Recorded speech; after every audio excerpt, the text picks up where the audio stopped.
All right, so now I'm going to teach the leaping jump back kick. So I'm throwing a lot of crosses, and my opponent's backing up. Cross, they're backing up. Jab, cross, they're backing up. Jabs, crosses, opponent moving back. I follow, I leap in, hopping straight up to back facing, back kick. Big cross, come in, good bend in the knees, jumping up, okay? Back to my stance.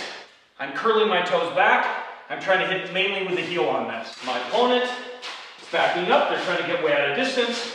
Cross, I follow, switching stances, bend in the knees, jumping straight up to a jumping back kick. As you can imagine, this technique has a lot of power. This is probably the most powerful back kick you can throw. This is not to be used in every situation. Like I said, this is when your opponent is backing up, and it covers a lot of distance.